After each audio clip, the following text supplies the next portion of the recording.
This is the Medicom Toys Mafex from the Return of the Jedi movie. This is Boba Fett, number 25 in the Mafex line, and it's a reissue.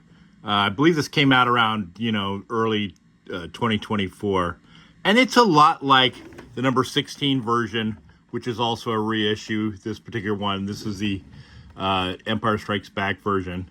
Very similar, different paint job. Pretty much basically the same figure. Yep. But it's nice. It's a nice figure. There's a nice side art. Yep. The other side. Bottom with the unpirable Mafex control sticker. And the back with some product shots. Pretty nice. I mean, it's really similar. Very, very similar to the Empire Strikes Back version. Pretty much just different paint job, and on the Return of the Jedi, it does not have the small blaster pistol. Yeah, but that's pretty much, otherwise than that, it's pretty much almost the same thing. Let's get this guy open and check him out real quick. So before we get to the figure, let's show a couple of his accessories.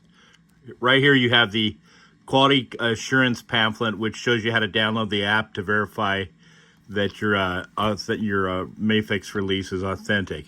So that's nice.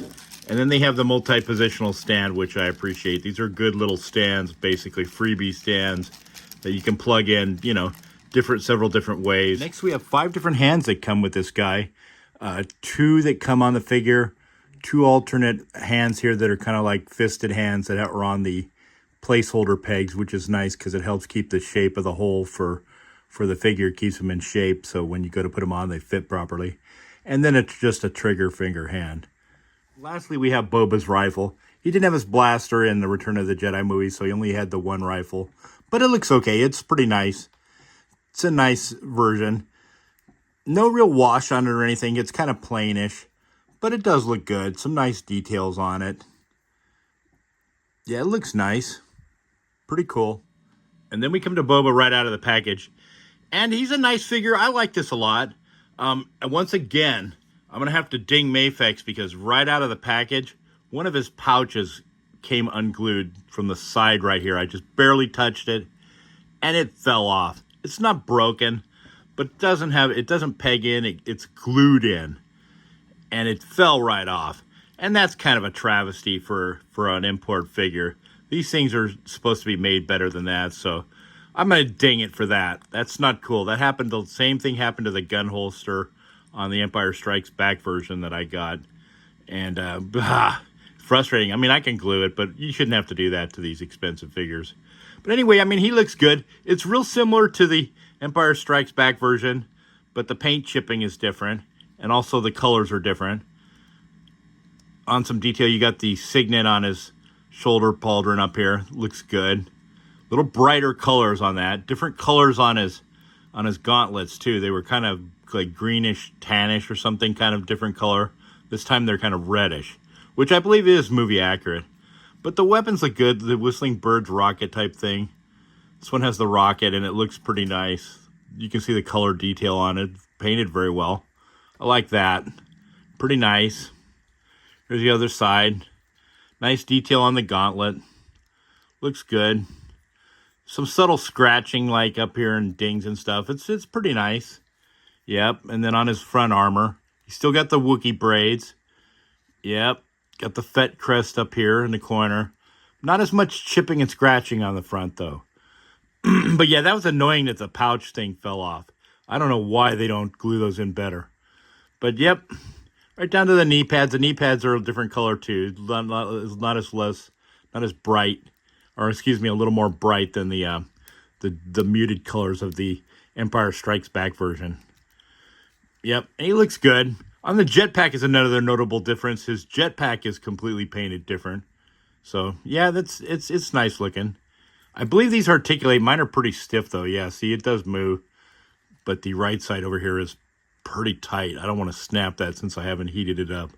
But nice detail. You can see the buckles down here on his back. Yeah, nice wrinkles on the flight suit.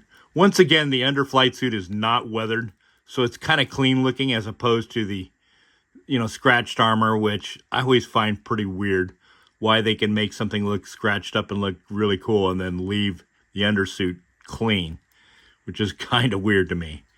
But anyway, it's a cool figure. I like this. And as far as like articulation goes, let's get into that now. You know, the head moves around really well, up and down that much, back, like, I want to say about that much. Yep, probably on a double ball peg system up here. Yeah, but it moves really well. It tilts side to side. Got quite a bit of tilt for attitude. This rangefinder works. Once again, be super careful with these rangefinders. They are so delicate. These things snap off super easy, and if it does snap off, it's going to be a major problem. So this figure has, you know, single jointed elbows, butterfly joints up here, right by the joint, and it's got bicep articulation too, which is nice. You know, articulation as far as on the hands can go pretty much any direction you want, although it's limited by the this piece on the gauntlet right here on the left side. So, you know, it can't go back that much, but this side goes up, down, a little bit side to side. Pretty nice, works pretty well. Like I said, single jointed articulation, goes up about, you know, just pretty much like the Empire Strikes Back version, about the same. Yep. So very similar.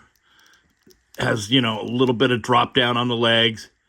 Has a thigh swivel up here, which is nice. Yep, legs can kick out like that far, I want to say. About that far forwards, that far back, pretty much similar to the other one. What is different on this version as opposed to the Empire Strikes Back version is these little free-floating pieces down here over where his pants, where the overlay on top of the end of his, where it hits his boots. And these move, which allows you to get more range. Look how far down he can go, how far up. Not bad. This is better on this version than the Empire Strikes Back version. And then you have more rocker side to side. So, you know, that he'll be able to stand and do a little bit more articulation, stand a little bit better than the Empire Strikes Back version. I really like that. It kind of gets out of the way. I think they should have done this to the ESB version. It would have been better. But he looks good. And then he should have our toe articulation. Yeah, he does. My joints are really stiff, though. See, it doesn't even want to go up. So without heating that up, I'm not going to move it. I don't want to snap it. But yeah, no, that's cool. That's the basic articulation. You know, legs can go out that far, like so. Yep, pretty nice. It's a good figure. I mean, like I said, I want to ding it a little bit because of one pouch fell off over here. But, you know, it's pretty nice. I like it. I think I forgot to mention he still has the same kind of, you know, plastic little cape thingy here that hangs over the side. But it doesn't really get in the way. As far as midsection goes, he can swivel side to side. A little bit of crunch. Can crunch forward like, I want to say that far. Back. Ooh. Right out of the box, not much at all. Not much back, so that's not too helpful for flying pose. I mean, I guess it'll work, but not really. Has more crunch forward. And it does have a little bit of side to side. Very tight, though. Yep. Pretty tight. But that's basically about most of the articulation. Yep. It's a nice figure. There's some quirks with these reissues and with, you know, some of the original ones. But they're still really nice figures. So final thoughts. This is a nice figure. I like it. It has some quirks just like the other ESB figure does too. You know, sometimes things fall off on these things and you have to super glue them, but that's not a terrible big deal. They are a little bit delicate to handle, so you have to be careful with them, you know, right out of the box. But overall, do I recommend this figure? Yeah, I do. It's nice. It fits in really good with your 1/12 scale figures and your Black Series figures, and it'll look good on the shelf, so I think you'd be happy with it. All right, guys, well, that's about it for this one. If you stuck around and watched this, I really appreciate it. If you did enjoy the video, please give it a thumbs up. And if you're new to the channel, please consider subscribing, and I do appreciate it greatly. Thank you very much. And we will catch you on the next one, guys. And always remember, may the Force be with you. Always, my friends.